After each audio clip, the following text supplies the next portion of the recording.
ओम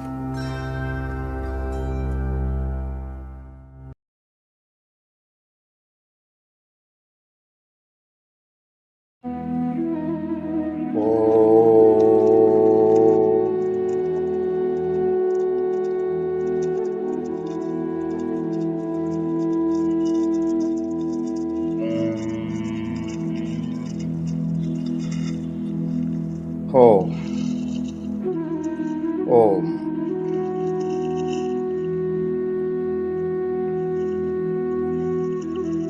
हे निर्मल आत्माओं, निर्भयता की उपलब्धि व्यक्ति के जीवन की सर्वश्रेष्ठ संपदा है। निर्भयता ही जीवन है। भय मन के प्रतिकूल दशाओं का संघात है। भय मन की विकृत दशा है।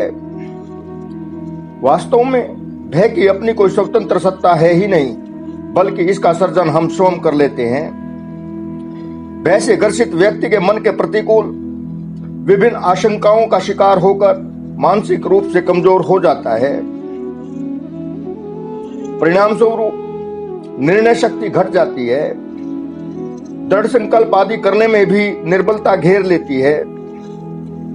इसके विपरीत निर्भयता मानसिक शक्ति का, आत्मविश्वास का लक्षण है। भय के कारण मनोबल टूट जाता है, शक्ति क्षीण हो जाती है। निर्भयता का मतलब दुस्साहस नहीं मान लेना चाहिए। हिंसात्मक प्रवृत्ति निर्भयता की श्रेणी में नहीं आती।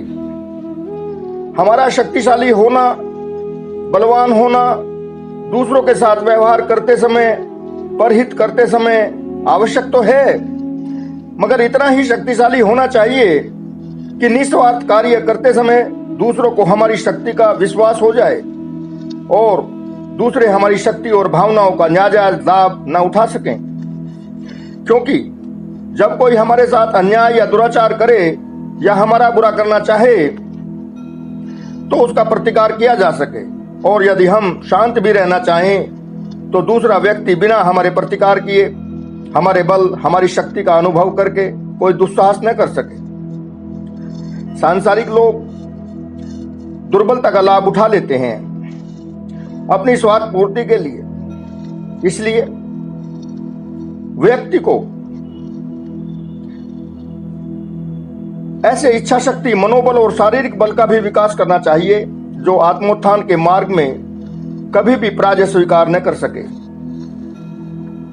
आध्यात्मिक जीवन में बलहीनों के लिए, दुर्बलों के लिए कोई स्थान नहीं है।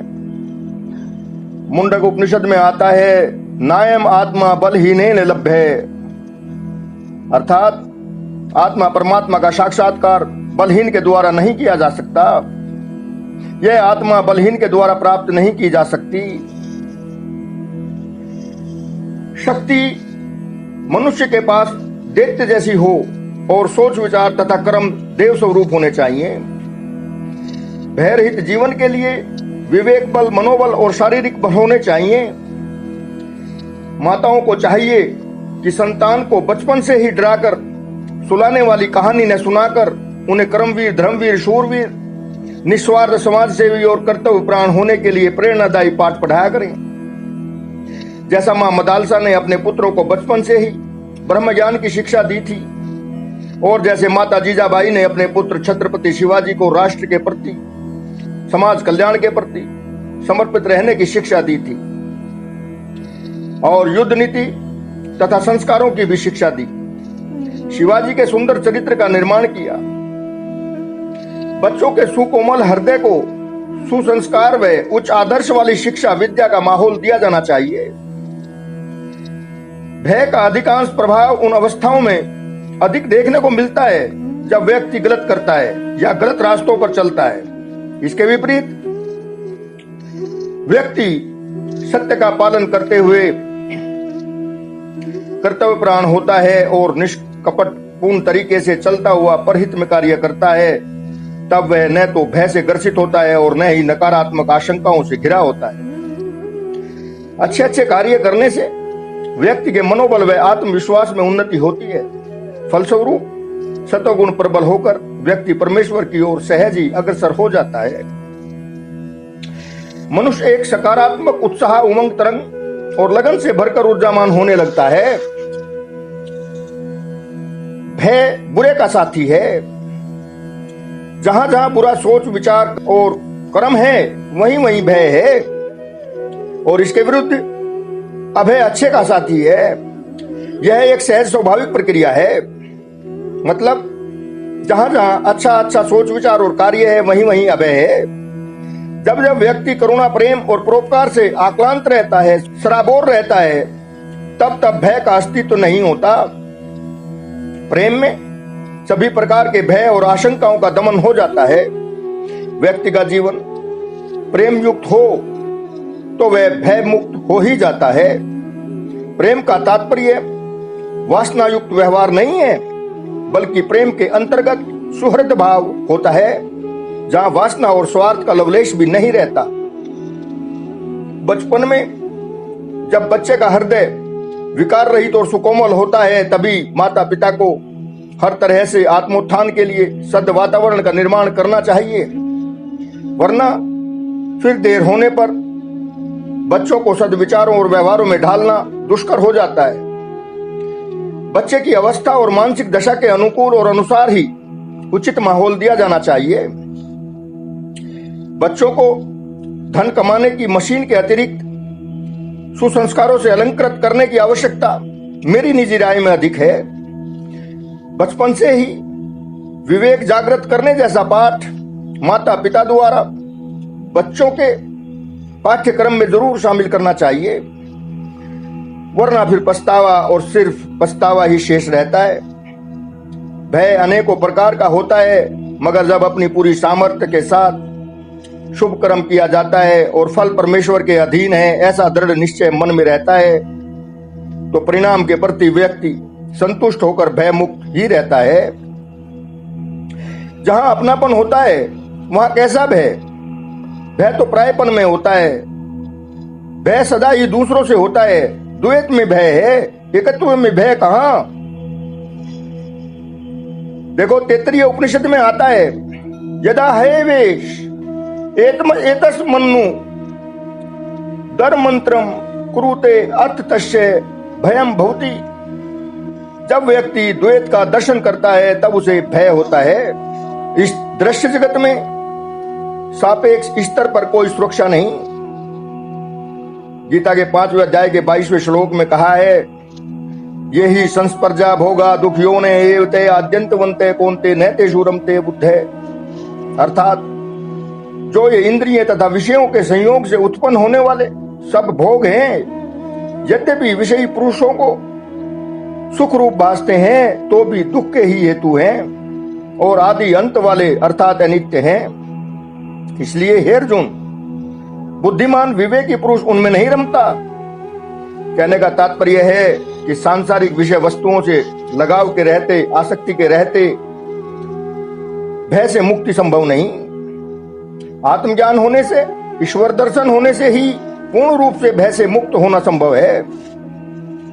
वृहदारण्यक उपनिषद में याज्ञवल्क्य ने ब्रह्म ज्ञान देकर राजा जनक से कहा था, हे जनक, तू निश्चय ही अभय को प्राप्त हो गया है, क्योंकि वृहदारण्यक उपनिषद में कहा गया है, अभयम वे ब्रह्म, मतलब अभय निश्चय ही ब्रह्म है।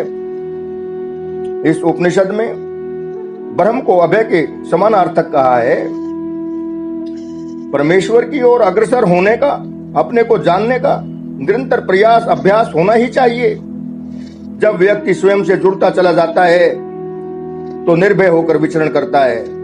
व्यक्ति को आत्मबोध के लिए, ब्रह्म दर्शन के लिए प्रयास करना जीवन का श्रेष्ठ लक्ष्य बनाना चाहिए। सब में परमात्मा दर्शन करना ही भय मुक्त जीवन का आधार है। जब सर्वत्र और सर्वस्व ही परमात्मा, सिर्फ परमात्मा, तो फिर भय कहां? हम जितना अधिक अपने आत्म स्वरूप का साक्षात्कार करेंगे, जितना सर्वस्व और सर्वत्र परमेश्वर दर्शन करेंगे, उतना ही निर्भय होते जाएंगे। इस संदर्भ में मैंने सुनी एक कहानी, तुम भी सुनो वही कहानी। एक वृद्ध संत जंगल में, अरण्य में आश्रम बनाकर रहता था। स्वाभाविक रूप से जंगल में हिंसक जानवर, सिंह, व्याघ्र, भालू, सांप, बिच्छू आदि रहते थे।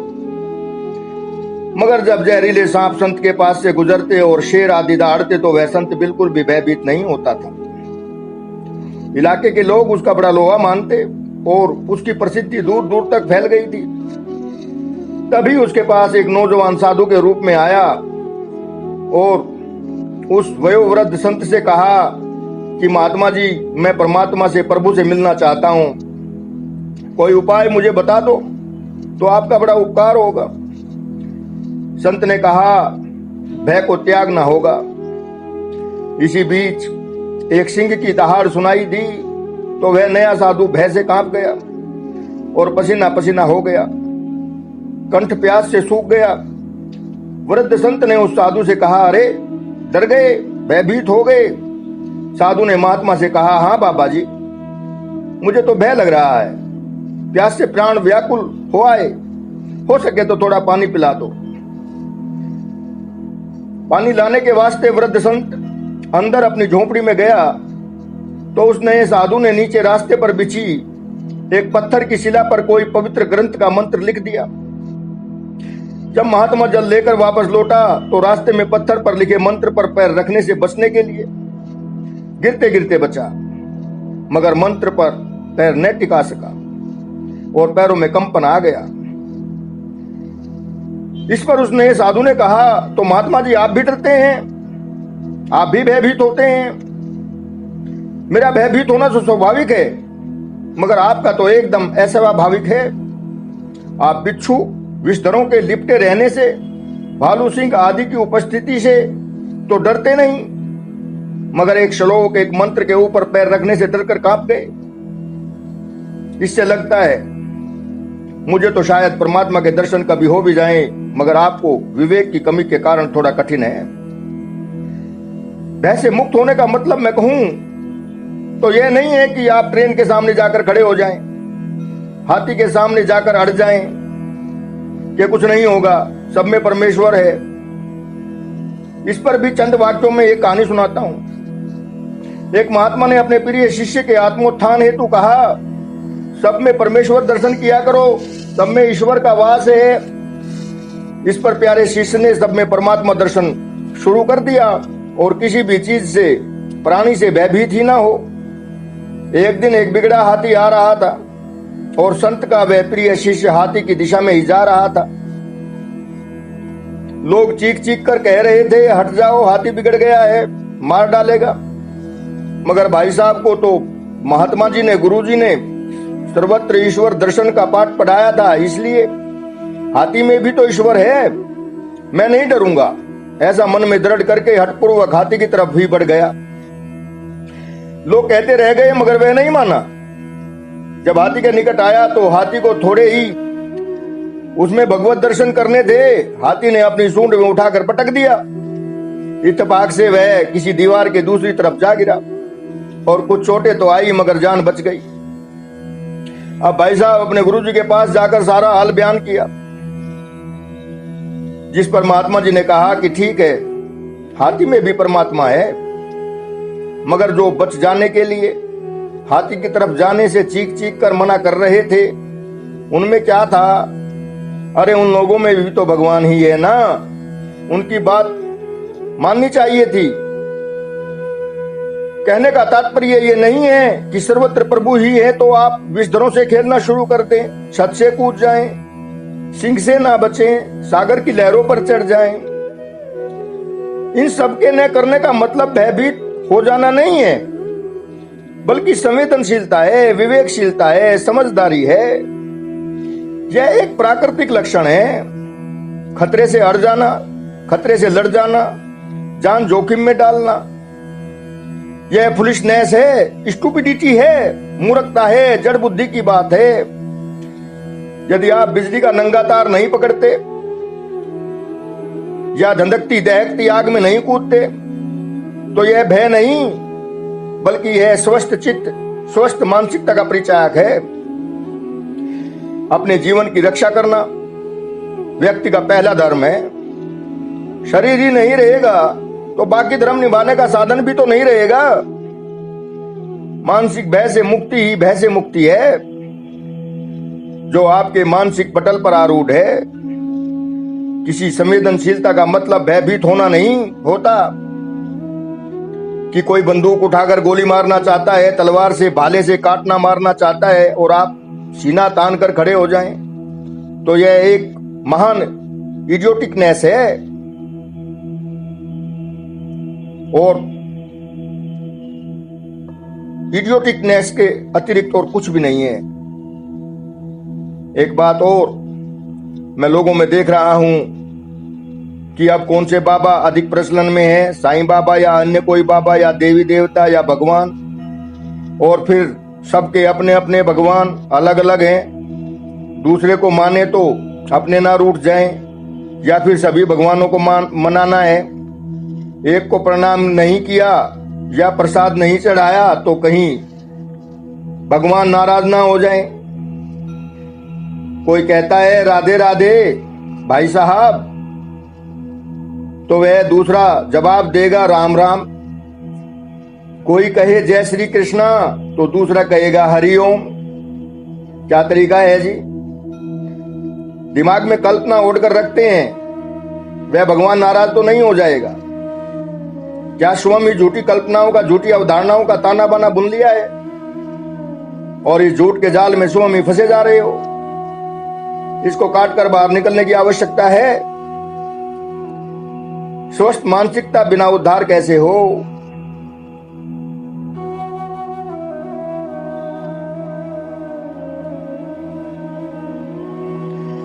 झूठ को सच और सच को झूठ भ्रांतिवश मान बैठे हो। भय है झूठ को सच मान लेने का, फिर उसके खो जाने का, वरना भय ही है ही कहां।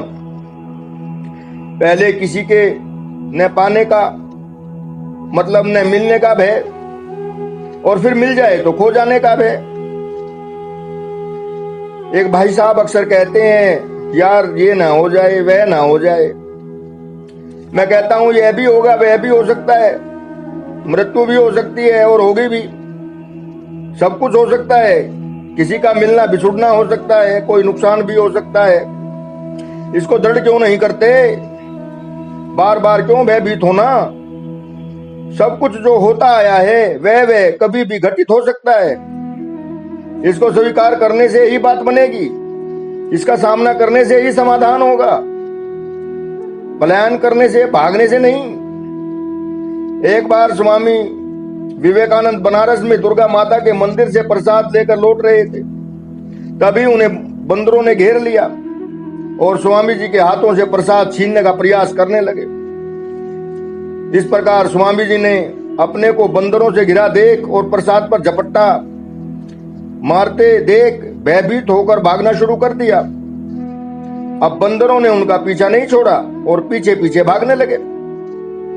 तभी एक वृद्ध सन्यासी ने हंसते हुए कहा, रुको, डरो मत, बंदरों का सामना करो, फिर देखो क्या होता है। तुम भागोगे तो वे तुम्हें उतना ही भगाएंगे। सन्यासी की बात मानकर विवेकानंद पलटे और दृढ़ता के साथ बंदरों की तरफ बढ़ने लगे। इस पर बंदर वहां से एक एक कर भागने लगे। बस यही है निर्भयता। हर स्थिति परिस्थिति में डटे रहो, सामना करो, भयभीत होने का प्रश्न ही कहां। तुलसी जी कहते हैं, तुलसी भरोसे राम के निर्भय होकर सोए, अनहोनी होनी नहीं, होनी हो सो होए। और भी कहा है तुलसी जी ने, तुलसी बिरवा बाग में सिंचत ही मुरझाए, राम भरोसे जो रहे वो पर्वत पर लहराए। कहने का तात्पर्य सिर्फ इतना ही है कि सब ओर से परमेश्वर की शरण जाना ही चिर शांति का समाधान है, भय से मुक्त होना है। गीता में श्री कृष्ण कहते हैं 18वें अध्याय का 62वां श्लोक, तमेव शरणम गच्छ सर्वभावेन भारत, तत्प्रसादात् पराम शांतिम स्थानम प्रापश्यसि शाश्वतम। हे भारत, तू सब प्रकार से उस परमेश्वर की ही शरण में जा। उस परमात्मा की कृपा से ही तू परम शांति को तथा सनातन परम धाम को प्राप्त होगा। इसी के साथ मैं अपनी वाणी को विराम देता हूं और आप सभी के हृदय में विराजमान परमेश्वर को मेरा नमस्कार। ओम ओम ओम।